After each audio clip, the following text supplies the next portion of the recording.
Good afternoon, guys. Hello. Dmitry Vidovich and I congratulate you on the upcoming holiday. Happy Students' Day. Tatiana's day is on the 20th. Yes, January 25th, the 25th. You're in luck very soon. You're getting an education at such a wonderful educational institution. It's useful to study here. I hope it's very interesting. Dmitrievich was telling us how the work is organized. You can work here in retirement. Many do so, and after retirement, you don't have to go anywhere for any kind of pension, because there's an excellent education here, and then there's the opportunity for scientific work, engineering, production. I even understand that you can later go into business for yourself, create your own businesses. Many do so, and many are very successful in it. Yes. Now, what you've just told me. Well, of course, the MFT is a well-known, good, beautiful institution that once branched off from. Yes, from Moscow State University. But it wasn't by chance, because back then, it was 1951, right? Well, closer to 49, set. This year, right? This year marks 75 years of physics and technology as a separate institute. Divik, I congratulate you on this anniversary, and all the faculty, students, postgraduates, and graduates. I congratulate everyone on this anniversary. Thank you very much. And, that's when the university was being created. It was created naturally, although it sort of emerged from the depths of Moscow State University, but it was a natural decision, because at that time, training engineering personnel was extremely important. And not just engineering personnel, but people with high intellectual potential. Pyotr Kopitsa, one of the founders, yes, well, you had a whole galaxy of remarkable scientists here who created the institute. Kopitsa, of course, made the greatest contribution to establishing the institute. And this continues to this day with our contemporaries, leaders, and scientists. It's worth a lot. So, I congratulate you on this anniversary this year, even if you don't remember what month it is, the third week of November. November. Well, you'll be warmly congratulated this year, no matter what. This year, thank you very much. The specificity of the educational model that was created in Kopitsa is the early inclusion of students in research or project work. Petr Leonidovich, Fyodor Leonidovich. So, every student, without exception, starting in their third year, participates not in academic projects, but in genuine scientific, technological, and engineering IT projects. And this is the unique feature of MIPT's educational model, which we are very proud of, which we have preserved to this day and which produces excellent educational results. That's why our graduates include many excellent scientists, Platinum Prize laureates, and many creators and managers of major technological projects and programs, as well as many outstanding public figures and talented entrepreneurs. I was just interested and pleased to hear that the heads of individual institutes are also the heads of companies. Yes, this is important for us. Yes, this is great. And just now, the director mentioned the idea of creating such a technology valley. Well, this is absolutely fantastic. Indeed, I don't. This sounds like a joke, really. You can come here and work until retirement, and every day will be interesting. And that is very important for the country. Excuse me, please. If possible, let's give the floor to a few young men, male and female students, so they can briefly talk about the research projects they are working on. Dmitrievich and I are used to talking with pleasure. That's our job. We'd be happy to hear from you. Victoria Utkina, for example, studies genetics. She's working on a very interesting, important topic for ensuring food security. Please, hunger remains for me. My name is Victoria Utkina. I'm a second-year master's student majoring in biotechnology. We have a very interesting project at MIPT developing next-generation genome editing methods for accelerated plant breeding. This topic has been developing rapidly lately, and I personally find it interesting because it combines very interesting scientific disciplines, biotechnology, bioinformatics, and even artificial intelligence. Most importantly, MIPT has all these competencies, and we are learning all of them here. Furthermore, it's highly practical, motivating because, unlike traditional breeding, where it takes approximately 10 to 15 years to create a variety, thanks to our technology, we can create plants with desired traits much faster.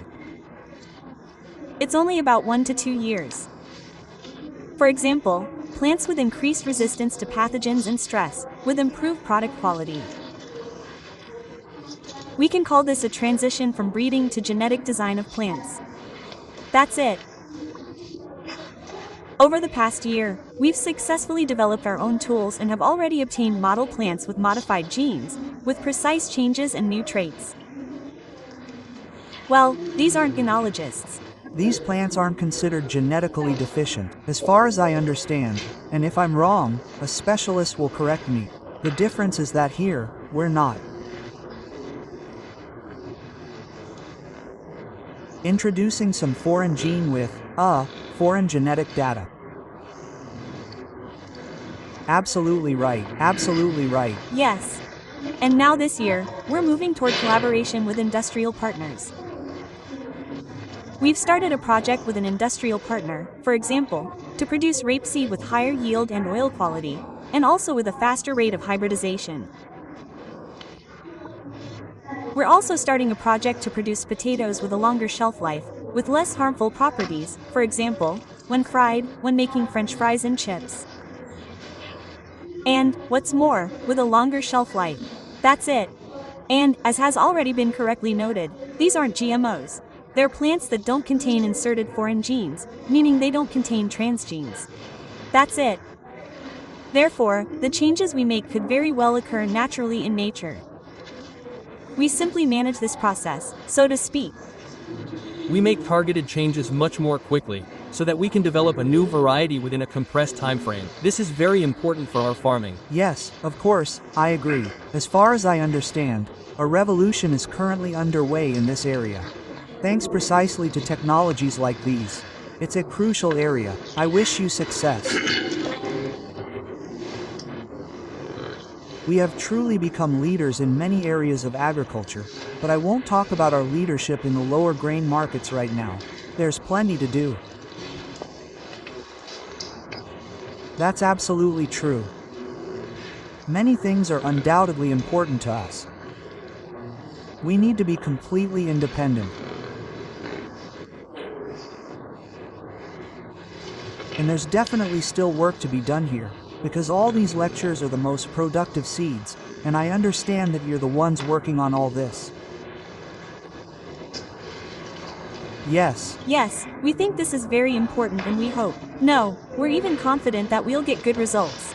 We have a very good school. Yes, very good. Yes, we can be proud. We can be proud of your success. Thank you very much. I'd like to give the floor to Vyacheslav Tokarov. He's part of a large team, of course, working on a very important project, the creation of an ice reconnaissance complex, which is already in operation on nuclear fleet vessels. As for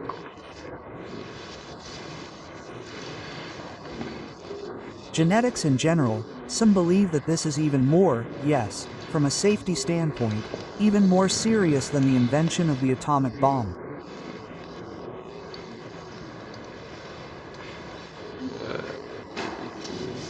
This could have colossal consequences for humanity.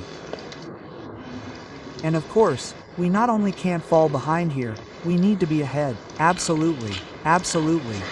Vyacheslav, the floor is yours.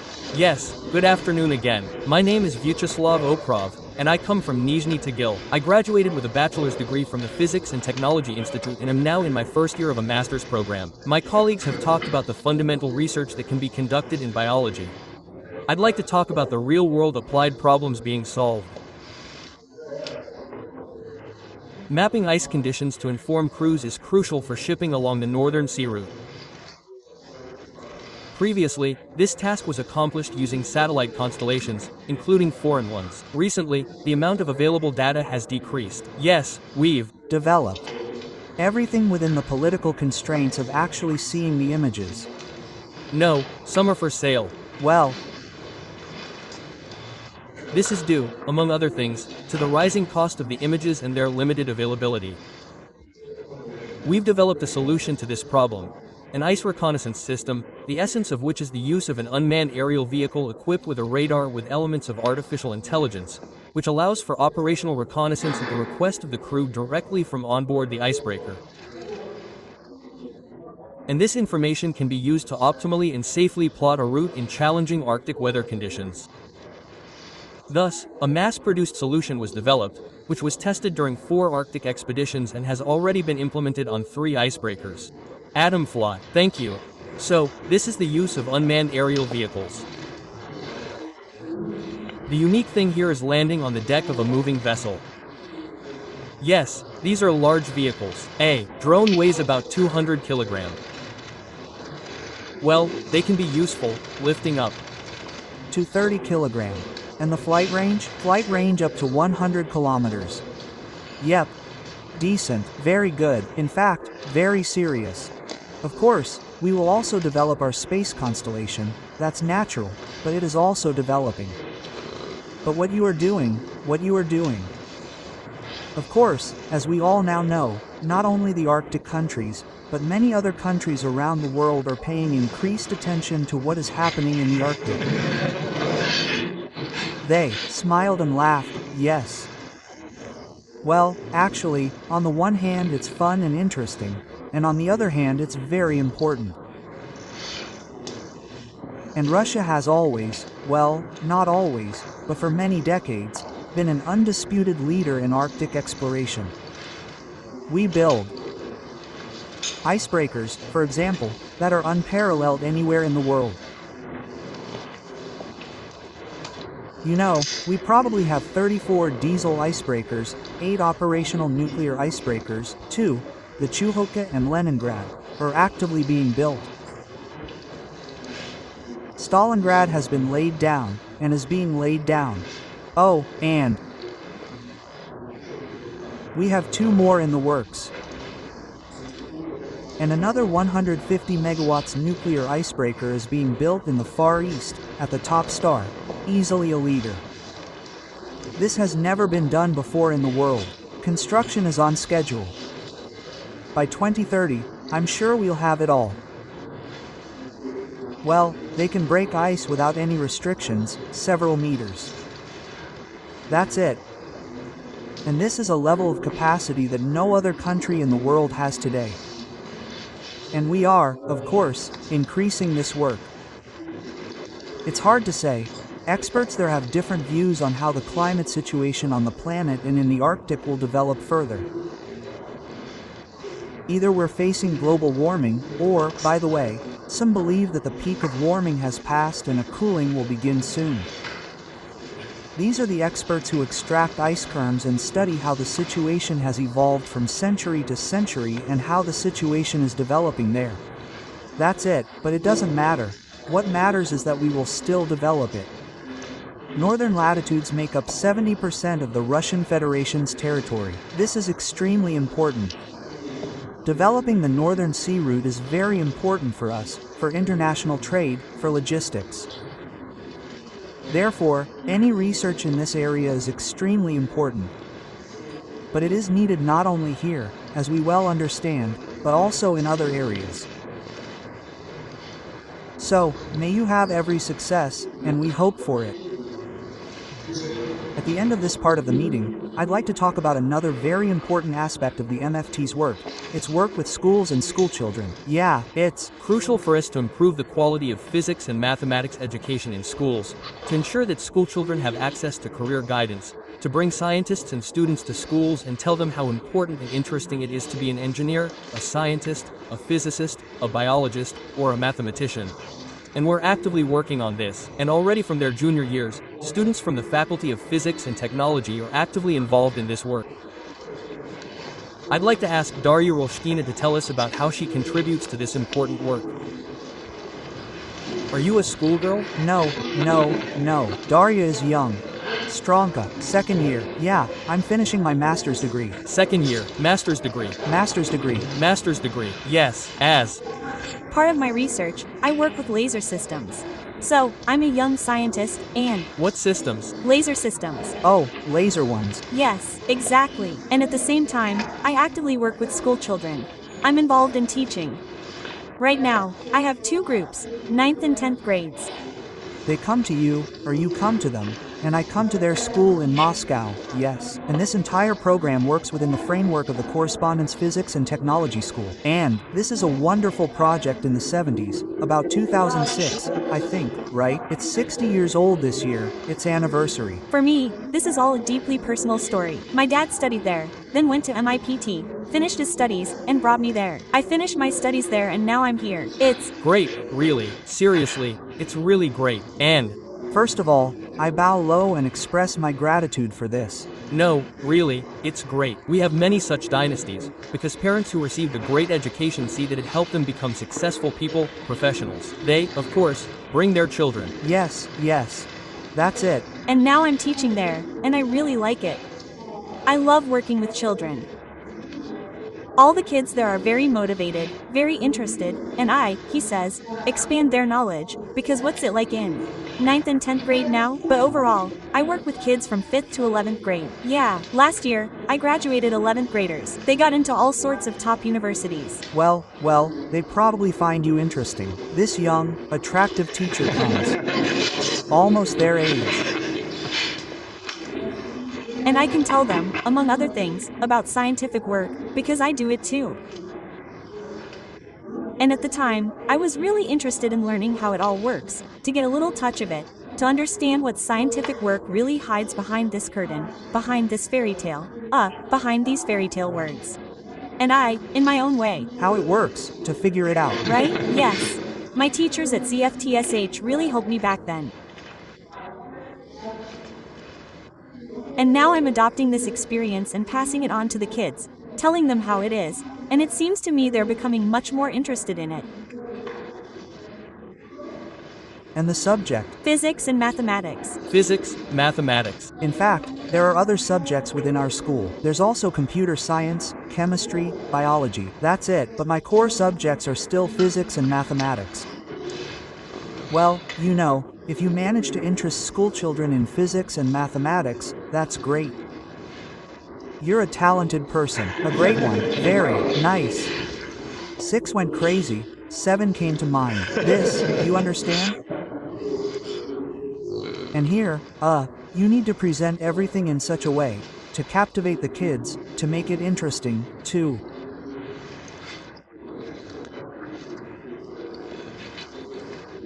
Feel that behind these are not just numbers, but a way of thinking, a way of developing, shaping, the skills of imaginative thinking.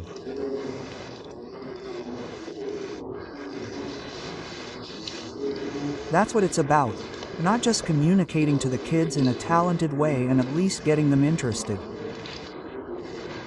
So, you're doing great, thank you very much, a lot of attention, thank you, we focus A lot of attention, but poetry, on encouraging schoolchildren to focus more on physics, mathematics, computer science, biology, and chemistry, because these are the future engineers. They are the future of science and engineering, the future of the high-tech industry. Therefore, we have a number of programs with the Russian Ministry of Education, including with many regions. But essentially, I think up to 100,000 schoolchildren of various ages, from 6th grade to 11th, are already involved in these projects. They are both online and in person. And we strive to provide each student with the resources they need to develop their talent and increase their motivation and interest in studying these subjects, because they are the future of our economy. I want to say that what you are doing, all together at the Institute, is certainly not just important and necessary for the country. It is what will shape the future of Russia. So, all the best to you, and once again, congratulations on the upcoming holiday. Thank you very much, Vladimirovich. May I ask you for one? A big group request in honor of the holiday, a group photo. Let's stand here and ask. Okay.